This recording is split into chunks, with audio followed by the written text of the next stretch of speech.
দেখুন সবাই হাসছে। আপনি বিশ্ব ভ্রাতৃত্বে বাধা সৃষ্টি করছেন। আমার আরও একটি ভুল ধারণা দূর করে দিন। যদি আমি আপনার প্রশ্নের উত্তর দেই তো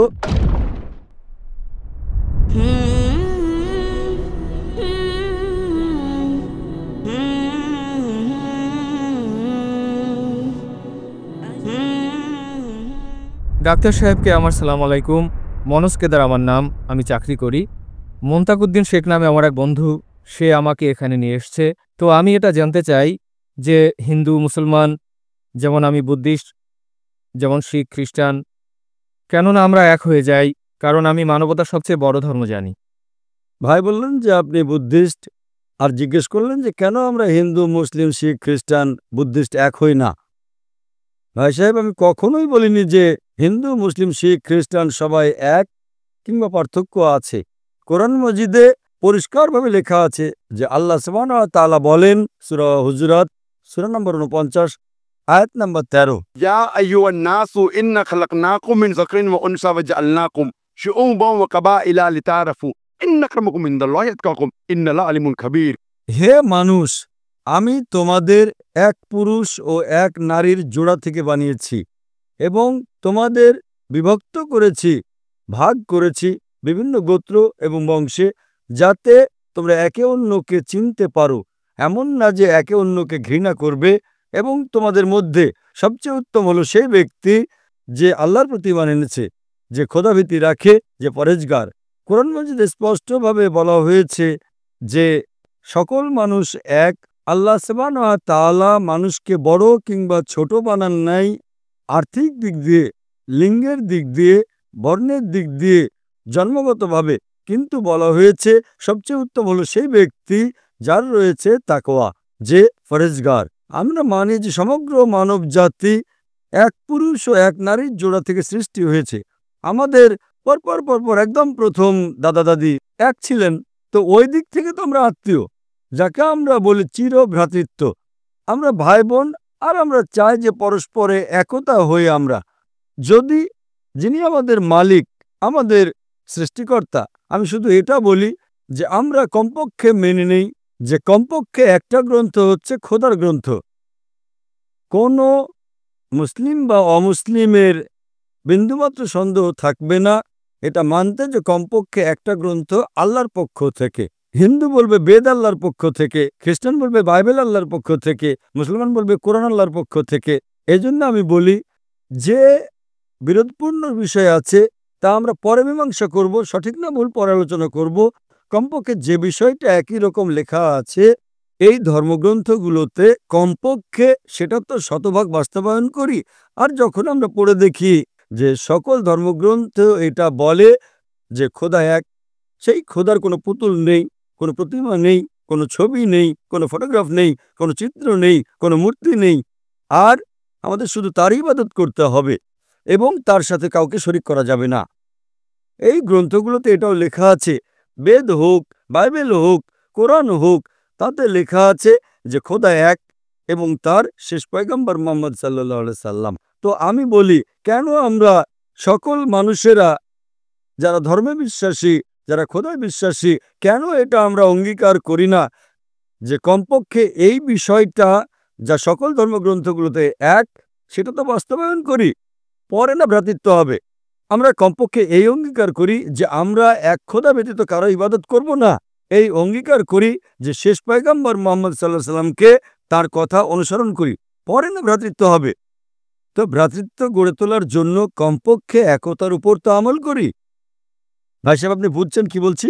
আপনাদের গ্রন্থেও তো লেখা আছে যে একজন মৈত্রী আসবে, যখন বুদ্ধকে প্রশ্ন করে তার সহযোগী আনন্দ, বুদ্ধকে প্রশ্ন করে, দ্য গসপেল অফ বুদ্ধ পৃষ্ঠা নাম্বার 217, আরও অনেক জায়গায় ধম্মপাঠে লেখা আছে যে বুদ্ধ বলে, আমি না প্রথম মৈত্রী না শেষ মৈত্রী, আমার পর অনেক মৈত্রী আসবেন এবং যে মৈত্রী আসবেন আমার যেমন শত শত ভক্ত আছে তারও সেরকম হাজার হাজার ভক্ত থাকবে। তিনি সঠিক ধর্ম শিক্ষা দেবেন, যা সত্যের ধর্ম, শুরুতে এবং শেষেও তিনি সঠিক ধর্ম শিক্ষা দেবেন। আর যখন আনন্দ জিজ্ঞেস করলো এই মৈত্রীকে চিনব কিভাবে, তিনি বললেন ওই ব্যক্তির নাম হবে মৈত্রী। মৈত্রী মানে ত্রাণকর্তা। যেমনটা কোরআনে লেখা আছে সূরা আম্বিয়া সূরা নম্বর 21 আয়াত নম্বর 107, वमा अरसलनाका इल्ला रहमतुल आलमीन। আমি তো তোমাকে রহমত হিসেবে সৃষ্টি করেছি সারা দুনিয়ার জন্য, সমগ্র সৃষ্টিগুলোর জন্য, সমগ্র মানবজাতির জন্য। তো আমি আপনাকে প্রশ্ন করতে চাই যে আপনি কি মুহাম্মদ সাল্লাল্লাহু আলাইহি ওয়াসাল্লামকে মানেন? কাকে? আপনি কি মানেন যে মুহাম্মদ সাল্লাল্লাহু আলাইহি ওয়াসাল্লাম শেষ পয়গম্বর? আমি তো কিছু পড়িইনি তার ব্যাপারে। হ্যাঁ, তো আপনি যখন বিশ্ব ভ্রাতৃত্ব সম্পর্কে কথা বলছেন এবং চাচ্ছেন যে সমস্ত মানুষ এক হয়ে যাক, আর বলছেন যেটা আপনি পড়েননি, তো একতা হবে কিভাবে? আমার হিসাবে সেটাই ঠিক। আমার যতটুকু জ্ঞান আছে একেবারে ঠিক। ততটুকুই আমি বলতে যা আমি এখন উদ্ধৃতি দিলাম তা আপনাদের ধর্মগ্রন্থ থেকেই দিয়েছি, আচ্ছা, কোরআন আচ্ছা। থেকে নয়। কোরআনে অনেক দৃষ্টান্ত আছে, বেদের মধ্যেও আছে, বাইবেলের মধ্যেও আছে।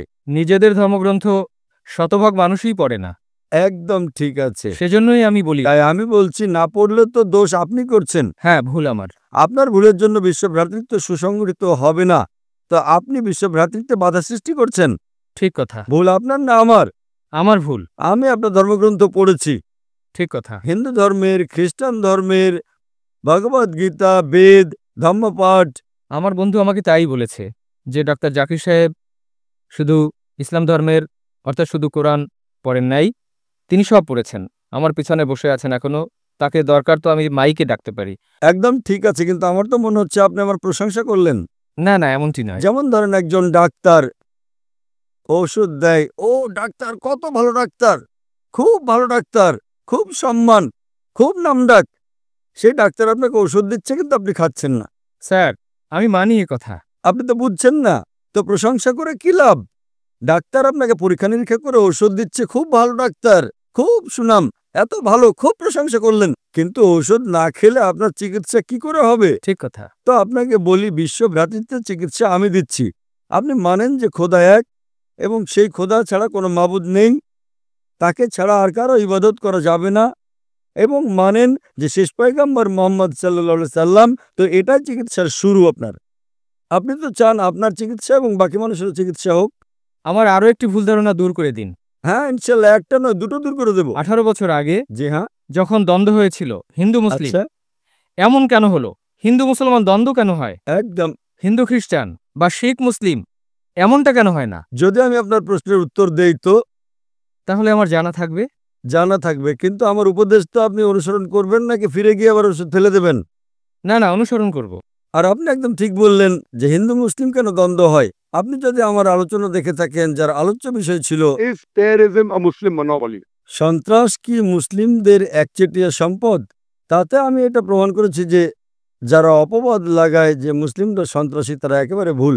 কিছু লোকে হয়তো অন্যায় কাজ করেছে, এটা প্রমাণ করেছি যে আপনি 100-200 বছর আগে দেখবেন, কয়েকশো বছর আগে মুসলিমরা আসলে খুব কম সন্ত্রাসী হামলা করেছে, সব করেছে অমুসলিমরা। কিন্তু আমি এই আলোচনায় বলেছি যে সন্ত্রাস যা আছে, এই সন্ত্রাসী ব্যবসা হচ্ছে রাজনীতিবিদদের। কেন? কারণ রাজনীতিবিদরা চায় ভোট ব্যাংক, তারা ভোট ব্যাংক চায়। যদি আমি ভোট চাই, তাহলে আমি কি করব? এমন একটা পরিবেশ সৃষ্টি করব যাতে ভোট ভাগ হয়। আপনারা জানেন কত হাঙ্গামা হয়েছে বোম্বেতে, গুজরাটে, বাবরি মসজিদের। আমার মতে এই হাঙ্গামার কোনো প্রয়োজনই নেই। আমার মতে মুসলমানরা সাধারণত এই দেশে, মুসলমান এবং হিন্দু, আলহামদুলিল্লাহ সুম্মা আলহামদুলিল্লাহ, সুখে শান্তিতে বসবাস করতে পারে, করছিল, করছে। কিন্তু এই যে রাজনীতিবিদ, তারা চায় ভোট ব্যাংক, এবং ভোট ব্যাংকের জন্য তারা যে কাউকে বিক্রি করতে পারে, নিজের ধর্মকেও, নিজের খোদাকেও। হ্যাঁ, কথা ঠিক। যে কোনো রাজনীতিবিদ, যে কোনো ধর্মের, সব কিছু বেচতে পারে, কিছু হয়তো ছাড় দিতে পারে, 5% সিট যাচ্ছে, সব বিক্রি করে দেবে। এবং আপনারা দেখেছেন এই দেশে, হিন্দুস্তানে সবচেয়ে বেশি যদি ধর্ম বিষয়ক কোনো হাঙ্গামা হয়, তা হিন্দুস্তানে হয়েছে। কেন? কেননা 60 বছর আগে ব্রিটিশ, ইংরেজরা এই দেশে রাজত্ব করত। সেটা কিভাবে?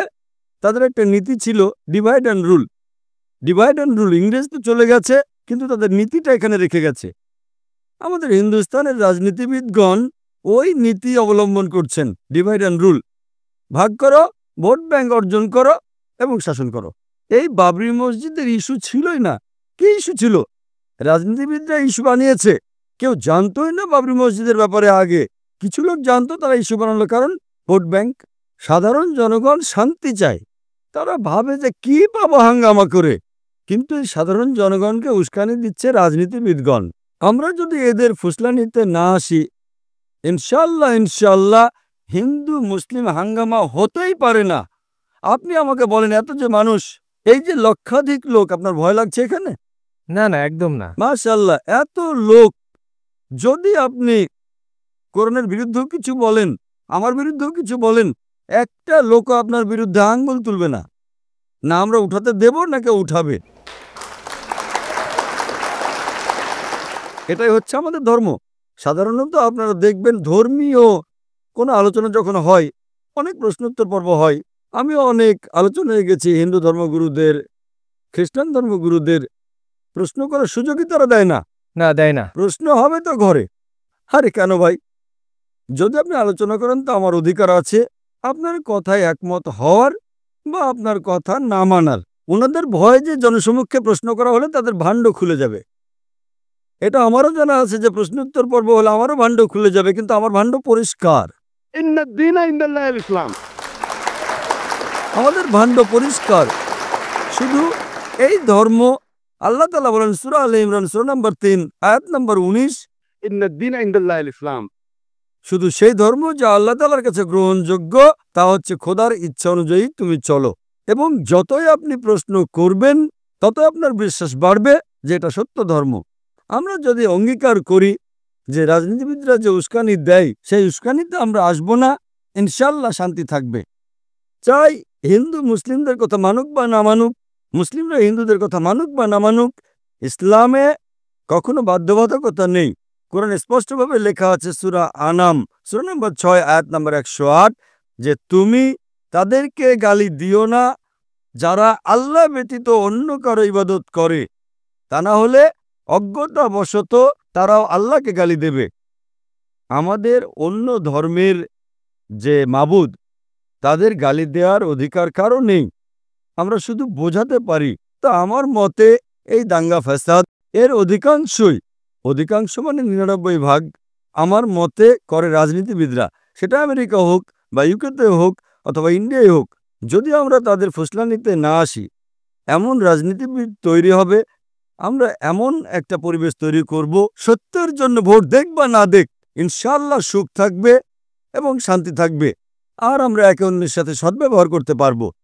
আশা করি উত্তরটা পেয়েছেন। ধন্যবাদ।